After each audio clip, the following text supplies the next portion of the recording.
Coucou, bonjour mes amis de YouTube. Oui, ça fait un petit mois dont on ne s'est pas vu.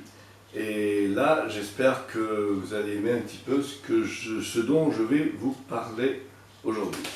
On va parler un peu de lecture. Ça change un petit peu. J'aime lire, j'aime beaucoup lire. Et tous les matins, à 5h30, je me lève, je vais faire mon café, je retourne au lit et je lis pendant une petite heure. Et ensuite, il ne faut pas le dire, mais aux toilettes, j'aime bien lire aussi pendant une demi-heure. C'est vrai que je vis seul pour l'instant, je cherche l'âme sœur et bon, éventuellement, si je trouve la femme qui veut vivre avec moi et qui est prête à attendre pour aller aux toilettes pendant que je lis mes petits bouquins, on verra bien. Ok, alors qu'est-ce que je lis au lit et aux toilettes? C'est très intéressant, vous allez voir, je lis des polars scandinaves et des livres érotiques et aussi des bandes dessinées. Alors aujourd'hui, j'ai quelque chose d'un peu spécial, qui s'appelle Lady S. Alors Lady S, c'est une BD de 14 volumes, dessinée par Philippe Emo et scénarisée par Jean Van Hamme, pas Van Damme. Et attendez, la couleur c'est de Sébastien Gérard, ah bon? Parce que celui qui dessine, il ne fait pas les couleurs? Waouh, ça c'est nouveau, je ne savais pas. Enfin bon, voilà, c'est très bien écrit, très bien dessiné et très bien présenté. J'espère que vous aimerez. Et il y a 14 volumes, et dans les 14 volumes, pour l'instant, c'est l'histoire de Lady S, donc qui est Lady S? Alors, Suzanne ou Shania, néo-zélandaise ou estonienne, fille d'ambassadeur américain ou de juifs dissidents de l'ancienne URSS. Ça, c'est le mystère.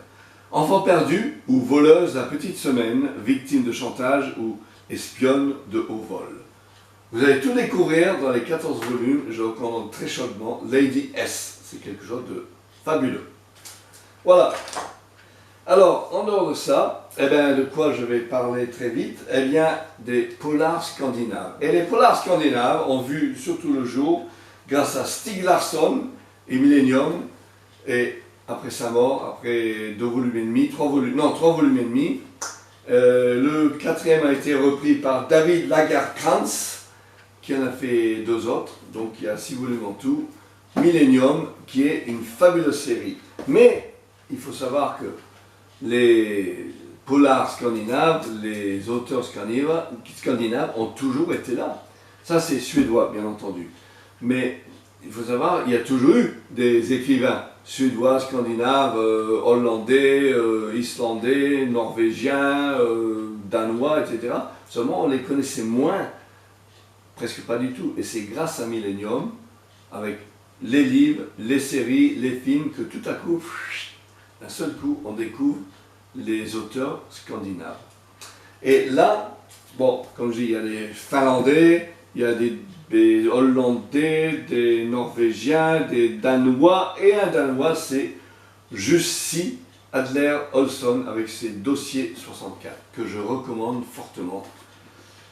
Pour ces 609 pages, c'est un super polar, il est vraiment, vraiment très, très, très bien. Et ici, une autre, ça c'est une islandaise, alors attention avec un nom imprononçable, puis tant je commence à la connaître, Yrsa avec un Y, Sigurdartóttir,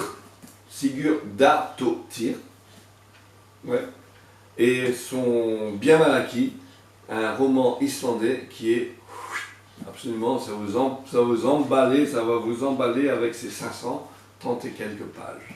Très très bon roman. Mais l'auteur qui me prend vraiment au trip, c'est la suédoise Viveka Sten, avec sa Reine des Baltiques et sa série Meurtre à Sandam.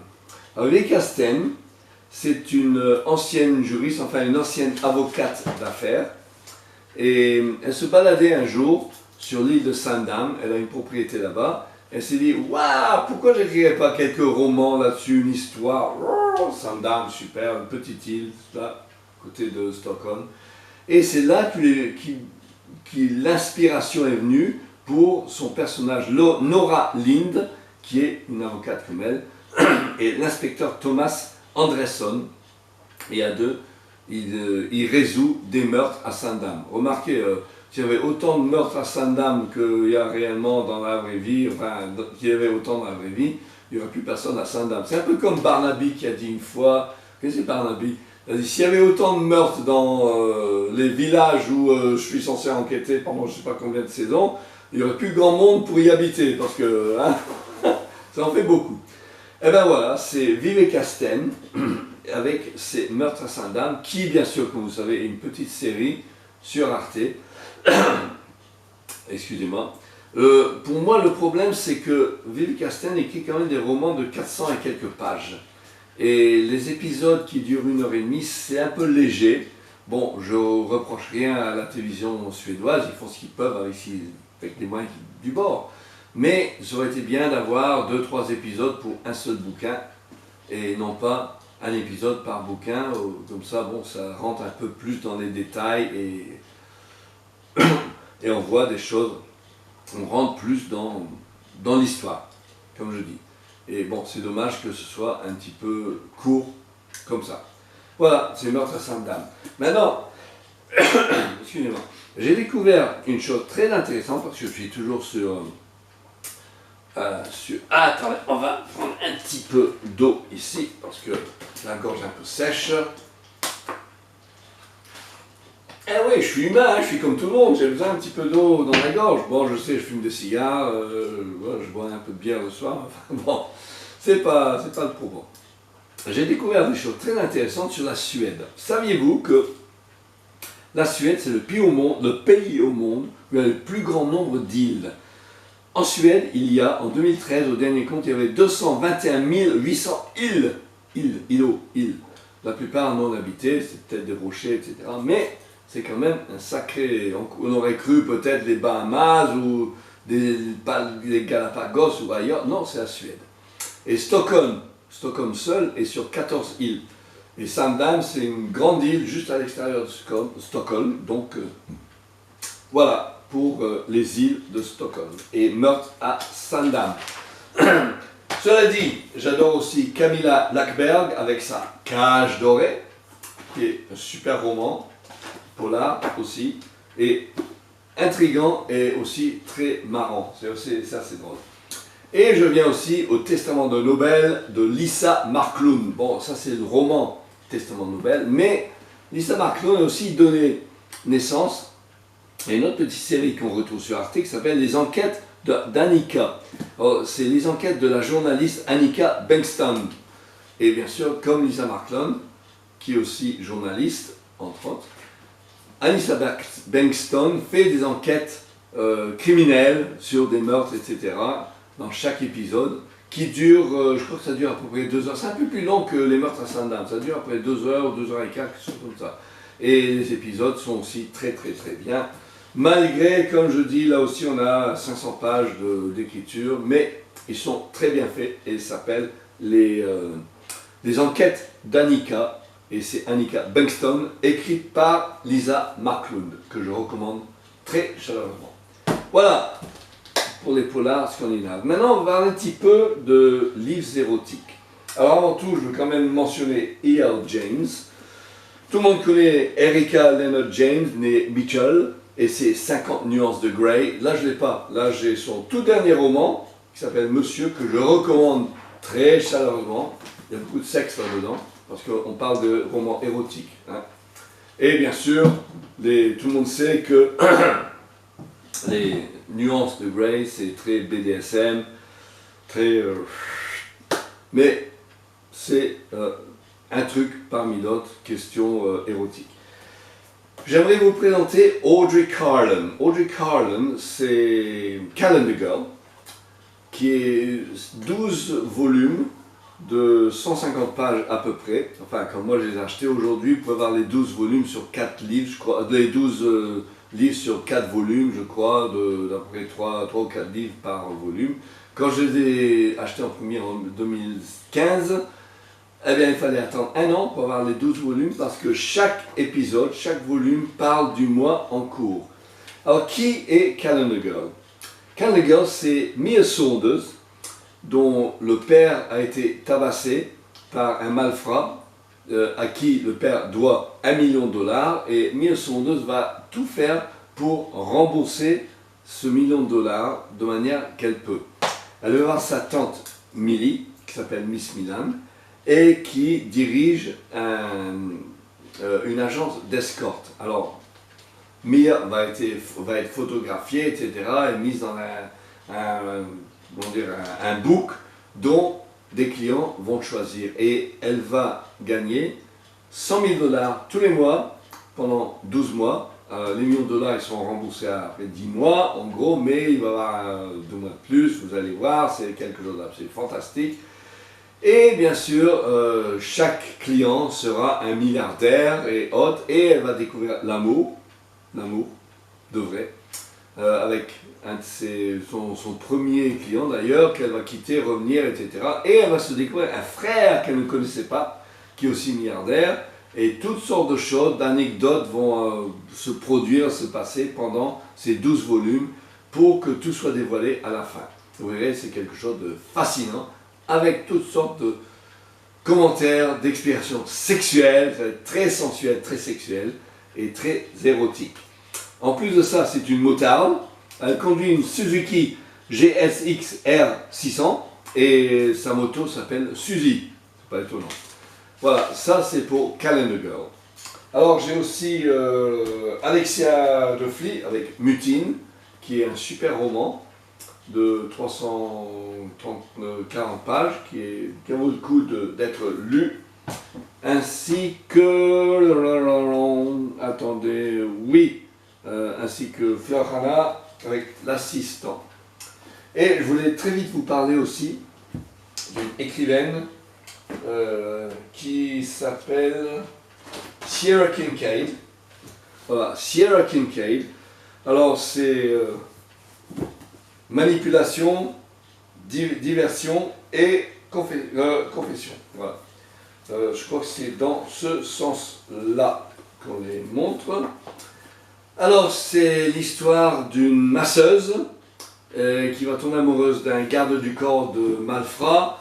Il va y avoir beaucoup de sexe, de sensualité, mais aussi de mystère, de meurtre, de prison, de revenir. Ils vont se quitter, ils vont s'aimer. C'est un pilote, il va se passe beaucoup de choses dans ces 3 volumes qui font à peu près, je sais plus, après 400 pages chacun, ça fait quand même presque 1200 pages. Ça vaut le coup, hein, voilà, c'est dans ce sens-là qu'on les montre, et c'est Sierra Kincaid qui a écrit ça. Je le recommande très chaudement. Voilà. Et voilà, donc oui, la masseuse s'appelle Anna et le garde du corps Alec. Alors, je viens maintenant à ma préférée de toutes, Emma Cavalier. D'ailleurs, je suis même ami avec elle sur Facebook. Alors là, je vais faire attention à ce que je dis parce qu'il faut que je fasse vraiment gaffe. Emma Cavalier, c'est une bibliothécaire qui lit beaucoup, donc, et qui écrit également. Et elle a écrit Le Manoir, un grand livre absolument fantastique que je recommande, et une suite. Et après, elle s'est lancée dans des trilogies. Alors, trilogie, la rééducation sentimentale, le sentiment d'éternité, et un sentiment d'éternité, et l'éveil des sentiments. Il y a beaucoup de sentiments là-dedans. C'est Emma Cavalier, et ça, c'est l'histoire de 3 couples qui vont s'entremêler, ils vont se rencontrer, se croiser, se diviser, se remettre, etc. Il y a une histoire de cordes, là aussi, attendez, je vais vous dire ça tout de suite. Les cordes japonaises, je sais, ah oui, voilà, les fameuses cordes japonaises qui s'appellent le kinbaku, et c'est comment attacher quelqu'un, etc., et c'est sensuel apparemment, je sais pas ça, mais c'est très sensuel, mais c'est très éclectique et il y a plein de trucs dans l'histoire, différentes idées, etc. qui amènent ça, qui amènent des détails absolument fantastiques, et c'est là-dedans, c'est tout expliqué, Et c'est Emma Cavalier qui a fait cette trilogie. Elle a aussi fait Les Trois Talents, qui parle aussi de BDSM. Alors, Les Trois Talents, saison 1, saison 2, saison 3. C'est l'histoire d'une jeune journaliste qui va rencontrer quelqu'un, un homme, sur un site web qui s'appelle FetLife. Alors il y a aussi du BDSM et elle va découvrir que cette personne, cet homme, c'est un collègue de travail qui est photographe et qui connaît des choses sur sa famille, son père, etc. Et il y a beaucoup de mystères là-dedans. Ils vont aller à Londres, il y a du BDSM bien sûr, et elle va découvrir son père à New York qu'elle ne connaissait pas, avec aussi plein de trucs absolument waouh, fantastiques, très sensuels, très sexuels, très prenants aussi. C'est Emma Cavalier. Voilà, alors j'aime aussi Ce qui m'attise de Christa Sobesti, que j'ai relu récemment, qui est aussi plein de BDSM, enfin c'est surtout du SM, le BD il n'y a pas tellement, c'est surtout soumise, maître, domination soumise, etc. Et c'est très intéressant. Et c'est de Christy Sobesti. Aussi de Octavie Delvaux. Alors l'histoire s'appelle Sex in the Kitchen, l'histoire d'une femme qui fait un blog sur la cuisine. Elle a deux copines complètement délurées et les copines vont l'initier à une vie sensuelle, sexuelle très dévergondée, si on veut, et un peu de BDSM aussi. Et là, sa vie va complètement changer. Je le recommande fortement aussi. Alors tout ce que je dis, je l'ai lu, hein, j'ai tous lu. Donc il n'y a pas de souci, vous pouvez y aller. Et le dernier, c'est Outrage de Marissa Rachel, que j'ai l'intention de relire. Là, je suis en train de lire autre chose, mais Outrage, ça a été écrit, c'est très différent, c'est une écriture un peu spéciale. Il faut suivre, c'est pas une écriture habituelle, mais dans les 380 pages, c'est quelque chose d'assez exceptionnel et fabuleux dans le genre sensuel, sexuel, érotique. C'est un livre que je recommande chaudement également, de Marissa Rachel. Pour finir, je vais vous parler de, très vite avant de terminer là, de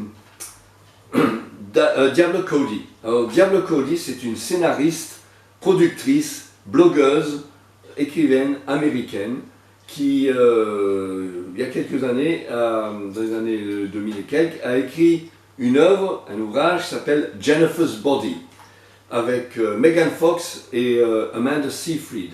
Et ça a été un énorme succès. C'est l'histoire d'une lycéenne qui va se faire envoûter, devenir sorcière et se servir de son corps pour obtenir des choses. Mais alors, elle va servir du sexe, de sensualité pour obtenir ce qu'elle veut et il va y avoir des choses absolument waouh. Et c'est en DVD. Là, j'ai pas le livre, mais j'ai le DVD, Jennifer's Body, que je recommande chaudement.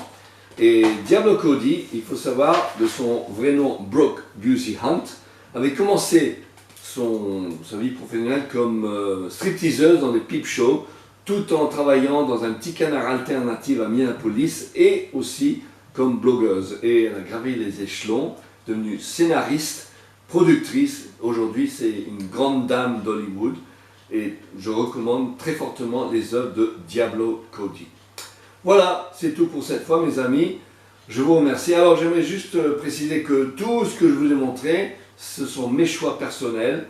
Hein, je ne suis pas sponsorisé par qui que ce soit, genre François Zir, Fnac ou qui que ce soit. Je suis sponsorisé par personne. Ce sont juste mes choix personnels. Et je vous les présente ici, aujourd'hui. J'espère que vous avez aimé. Voilà, je vous dis à très bientôt dans un prochain YouTube, en espérant que vous avez aimé cette petite démonstration littéraire de Rondel, les lectures de Rondel. Merci, au revoir. Si vous avez aimé, n'oubliez pas de mettre un petit pouce et puis un petit commentaire en bas, comme ça. Et bah, je vous répondrai, si vous écrivez, je vous répondrai.